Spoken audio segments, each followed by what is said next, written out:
Hello and welcome into the Knicks-Verse. My name is George, and if this is your first time here or you've been here before but have not subscribed yet, my mic is falling, please do so, along with turning on the notification bell so you are alerted when I drop a new video like this one that kind of came out of nowhere because I did not do a recap last night. It was Sunday night. It was a brutal game to watch, and at the same time, I just didn't have the headspace to get into my feelings about it.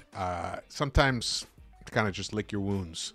Well, I did. Was able to recover the rest of the night. Enjoyed the rest of the Oscars. I hope you guys ended up having a good night as well. Despite the sour taste that this loss. This is one of the most shockingly. I think it was the lowest scoring combined game of the season. And I think it's been the lowest scoring game since 2016, if that's correct. Not sure in terms of the history of that, but either way, it was completely came at the worst time. But something really good might be coming at the best time. Right now, there's been some news reports about OG Anunoby's status, and we're going to get into that. And we're going to break down the game a bit. It's going to be a shorter video because obviously you'll probably be watching this. Either you're watching this Monday night or you're watching it Tuesday before the next round 2 against the Sixers, which if what we hope has been reported comes true, then the Knicks will have a much better chance of taking that game. So let's get into it. I do have highlights for you because it's one of those games that unfortunately the highlights, you got to kind of just see it to believe it. So here we go. This was the score at the half. Knicks were down 6, 37-31. Now you think, okay, well, the Knicks shot terribly. 21.7% from the three-point line in that first half. They put up 23 three-point attempts in that first half. You think there's no way they're going to be as bad as that in the second half. And then when you look at the fact that the Knicks shot that bad in the first half and yet they were still kind of around in this game, that's like a first quarter score. That's a first quarter score. So I knew this was looking really bad. But sometimes the Knicks come out in that third quarter, boom, light teams up for like 38, something like that. So, and then they carry it over in the fourth quarter, and it ends up being somewhat a, reasonable score. Well, not quite how it happened. And the Sixers weren't shooting much better from the three-point line. They were 3 of 15, shooting 20%. And overall, they were shooting 34.1%. So, it looked like, okay, if the Knicks can just kind of get it together, shake off this kind of like funk, then maybe they can get back into this game, maybe even take this game.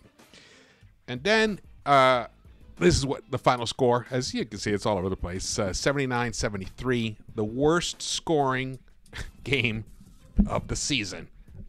And the Knicks had just held the Orlando Magic to 75 points or 74 points, which was, before this, the lowest scoring game for a team in the NBA this season. I don't know what's going on here. All right, here we go. Sorry about that. But man, the second half stats did not get much better. But we'll get into all that stuff. First, let's get into some really good news. Here we go. Barbara Barker tweeted this out. She wrote an article for Newsday. Looks like OG could be back tomorrow against Sixers.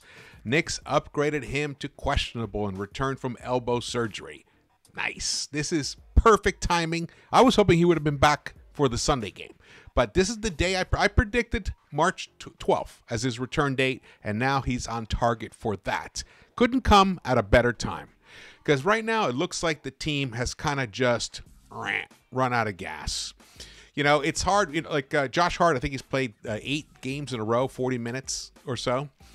Even he was saying it's a relief to see that guys are coming back soon. Not many teams that can miss 3 or 4 of basically starters can survive for this long, and the Knicks have survived. That is the good news. So now OG comes back, and then hopefully Randall will be back within, a week to 10 days from now. I mean, I'm hoping, but let's say it's looking more like 10 days. I have predicted, I believe, March 23rd as the return date for him. So that's really another 12 days or so. So fingers crossed, but OG is what we need, especially on this road trip that the Knicks are about to embark on, which Randall and Mitch Robinson are going to join the team on that road trip. So that's a great sign. That means they're going to be working out with the team. And if Randall is allowed to practice, to have full contact, that will probably happen during the road trip. So things are pointing in the right direction. The Knicks have been weathering a storm of injuries, and it looks like there are sunny skies ahead. Let's hope so. In the article, Barber wrote, OG Anunoby was upgraded on Monday from out to questionable for Tuesday night's game against the Sixers. If he plays, it will be the first game in more than a month and a half. And that's the same thing. Randall's been out a month and a half. They've been out the exact amount of time. That is a long time to be missing.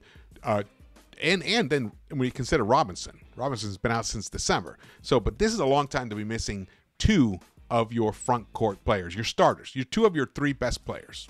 It's very, very difficult to win in the NBA that way. And yet the Knicks have been able to not completely slide down the standings.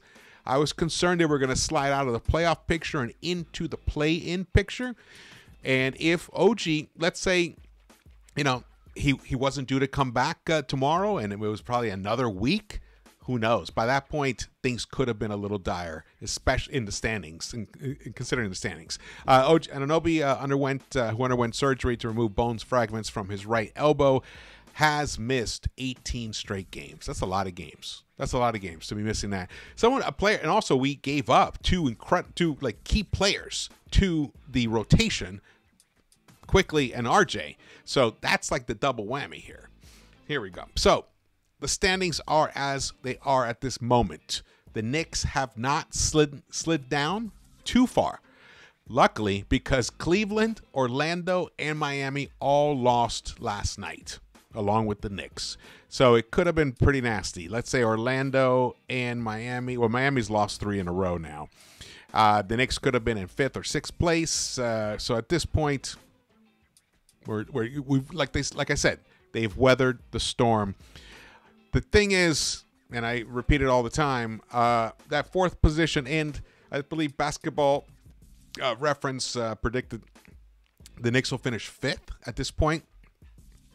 I think I think if OG comes back, I think the Knicks will be able to hold on to that 4th seed at this point. But we want the 3rd seed. We want to avoid Boston in that first round. We want to, because when you look at this stuff here, first of all, this is one of the great reasons. One thing, when you think about that the Knicks have been missing Randall and OG for 18 games, the Knicks are still the number 2 defense. The number 2 defense in the NBA, the entire NBA. The Knicks are holding opponents to a second low of 108.8 points per game. Number 1 is Minnesota, 106.2 points per game. So the Knicks are right there as being the best. So that is what's been working for us. Now, offensively, we're down I think 23rd in the NBA. And when you lose Randall, 25 points a game, and OG, and when you consider what that means, because you also lost RJ and IQ, it's a lot of points to lose offensively. But what OG gives you defensively, the differential, is just mind-boggling how he impacts the game and impacts the team. So when you look at the differentials here, the Knicks in points differential are 9th in the entire NBA. So behind Milwaukee, Cleveland, I'm talking about in the East here, and Boston. That's it. So there's only 3 teams above the Knicks. The rest are all West Coast teams, West Conference teams. And so at this point, the Knicks are sitting kind of pretty, considering, the brutal injuries that they've had to suffer through. And it really manifested itself in that game yesterday. Yesterday was like one of those games where basically, there's always times I know I have it too.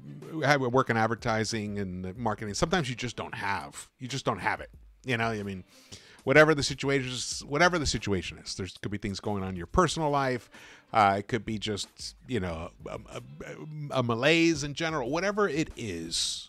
Sometimes things kind of conspire against you to be your best, to at least put out your best effort on the court. And it seemed like last night's game, it all kind of came together for every single player. Nobody had a good game last night. And you can't win when it's like that. And Brunson, I know there's been a lot of talk about how, they did this, they did that, but he had open looks. He just missed them. So, and then when you look at, all right, these are the stats. Now let's get to the, so that's the report. The good news is the Knicks have weathered the storm. They're still in the top 10 in points differential. They're number 2 in points allowed in the NBA. And they are currently in 4th position right there, a half a game ahead of Orlando and a full game ahead of the Sixers and a game and a half ahead of Indiana and 2 games ahead of Miami. So there is a bit of a clusterfuck right there between 4 through 8. But with OG coming back, I feel very confident that the Knicks will be able to hold on to at least a playoff position, a top 6 position. That is the good news. All right, let's get to the highlights, and we'll look at this game. I've already mentioned a lot of stuff about this game. It started off kind of, you're like, okay, look, the Knicks even had a little lead here, But then, gotta say, shout out to Kelly Oubre. He did an excellent job defensively on Brunson to frustrate him, to get him out of his rhythm.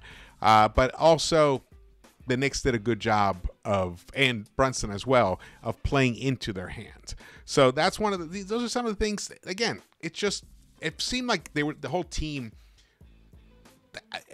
I gotta say, it kind of felt like they expected to just walk out onto the court and win this game, no matter what, because Embiid is still out, Maxey is out. I know they're missing other guys like Covington, and I know they're missing other people. So I think the Knicks just felt, especially after that game they had against Orlando, that all they have to do is just get on the court, and this game is theirs. Look, Knicks even had a little lead right there, kind of towards the end of the first quarter. Look at that score, though. 15-13. Wow. That's a shocker. Let's see how this one went. I can't remember this play here. Oh, yeah, it was a steal. Oh, yeah, this is, so the second quarter. Second quarter was the beginning of the total destruction of the Knicks. In the second quarter, the Sixers shot, they only put up 5 3-point attempts, but they hit 2 of them, so 40% from there. They hit 40% overall, and they did commit 5 turnovers, but we committed 6 turnovers, and we only hit 2 out of 13 3-point attempts. We shot 15.4%. 15.4% in that second quarter. So the first quarter started out terrible, and the second quarter was just as bad. Here's Brunson. Boom. Nice. Fine. I think he was like relieved because he finally made a bucket right there. In the first half, Brunson was 2 of 9. He missed all 4 of his 3-point attempts. In his 14.5 minutes, Brunson could only put up 6 points in 9 shot attempts. And he turned the ball over. The Knicks turned over the ball 12 times in that first half, 5 of them by Josh Hart, who I think he's just gassed. He was 1 of 6 in that first half. Also 0 for 4 from the 3-point line. The Knicks were 5 of 23 from the 3-point line. And the way this team is constructed, if they're not hitting their 3-pointers and don't have guys like OG and Randall on the court, it becomes very, very difficult for them to score if no one else steps up. Look at this one. Brunson only hit 1 3-pointer in this entire game. Now, you think, okay, the first half was bad. Well, look, the second half stats. The Sixers shot 40% from the 3-point line in the second half. 6 of 15 they connected on. The Knicks shot 23.5%, 4 of 17. Oof. Look at that one there. And they did cut down on their turnovers. They committed 7 turnovers in the second half, but ended up with 19 turnovers overall. So you're giving a ball away.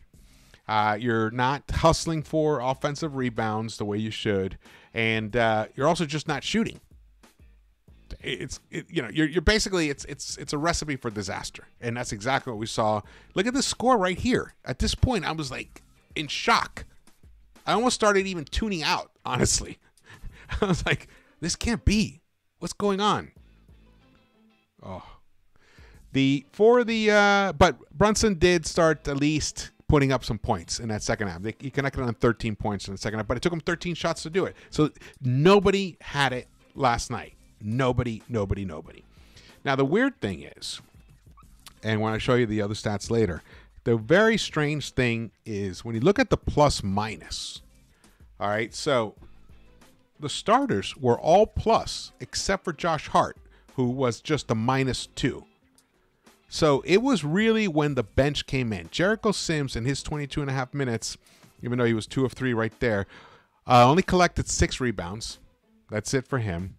Did get 2 steals. Did pick up a block. But he only came up with 4 points. He was a -18. And Deuce was a -8. He was 0 for 5 in this game. Deuce had nothing. Bojan, who actually had a good shooting night, in his 18 and a half minutes, he was 4 of 8 overall. He had 2 of 4 from the 3-point line. He shot 50%, but only 1 rebound. No assists, no steals, and he did commit 2 turnovers, and he was a -12. So the Knicks lost the bench minutes, tragically. Alec Burks, who continues to struggle. In his 12 minutes, he put up 5 points. That's it, 5 points in 12 minutes, 1 for 3 from the 3-point line overall. That's all he shot. He didn't even go to the rim once. 1 rebound for him. Now, the Knicks were able to out-rebound the Sixers overall, 50-47, but the margin wasn't enough. Only 19 assists. How can you have any assists in this kind of a game? Seriously, how can you have any assists? And then when it comes to turnovers, 19-13, brutal. God, this is one of the ugliest stat lines I've ever seen. 1 for 7 from the 3-point line for Josh Hart. 1 for 9 for Brunson. Dante DiVincenzo. He gave us 15 points on 17 shot attempts. Whew. He was 3 of 12 from the 3-point line. Crazy. And it's crazy to think that with those terrible shooting numbers that the starters had, that they actually were, as a group, were winning their minutes. Very bizarre. So one of the things, though, I will say, even though Bogey was a -12 overall, I think he should have been out there with the starters earlier. There was a time there where Precious was just passing up shots. Even though Precious did come up with a nice defensive effort, 2 steals, 3 blocks. He got 9 rebounds, but he only scored 8 points on 8 field goal attempts. 1 for 3 from the 3-point line. He did hit 3 out of 4 from the free throw line. He got to the free throw line. Knicks got to the free throw line 16 times. The Sixers got there 14 times. That's one of the reasons why the Knicks were even still around, because they missed 6 of their free throw attempts. They missed 6 and 14. The Knicks hit 12 of 16. So that helped in their favor right there. There's another one of those little buckets for Sims. I wish Sims was looked at more in the offense. Not just kind of like a release valve at the end of a play. Feature him a little more. I like to see him take, especially if it's a weaker defender on the other end, take him off the dribble. I've seen him take him off the dribble from the 3-point line. He has a decent enough handle. He's quick. He's strong. But in this offensive structure, he has to defer so much. I think it saps their willingness to even impact the game offensively. All right. Well, this is done. We have already seen all those highlights. Now let's, I kind of rattled off a lot of the stats already. Let me get to this here. There we go. So as I mentioned, Bojan, 10 points for him. But here, look at this plus minus. See that? All the bench guys, all minus. So that mix of the bench is just not working. It's not working at all. Because the Sixers, their bench, who were they playing in the bench? Not that many people. Look at this. They had Batum. Batum's a good defender. Paul Reed. Look at Paul Reed. Buddy Hield. Both double figures for the Sixers. 13 and 16 points they contributed. But Tobias Harris, not a good game for him. 11 points. out of 14 field goal attempts. And even Oubre, who was having a decent game overall defensively, and he was a key player for them offensively during some stretches, he finished with a double-double, 18 points and 10 rebounds, but he needed 19 field goal attempts to give you those 18 points. This game was right there for the Knicks. It was right there for them. They could not close this game down. Anything of note here for that I haven't touched upon? Not really. Not really. So, OG's going to be back just in time. OG's going to be back. The Knicks are going to win tomorrow night, and brighter skies ahead. All right, thank you so much for watching this. I will try not to miss any more post-games recaps. Only 18 games left, and at this point, every single quarter matters, and I want to see the Knicks play that way. A lot of it does come down to just needing reinforcements, and they are on the way. All right, I will see you. Thank you for watching this. Again, please subscribe. Hit the thumbs up button for me. Share it if I would really appreciate that. And drop your comments. Want to hear your thoughts and feelings. And I will see you around the Knicks-Verse.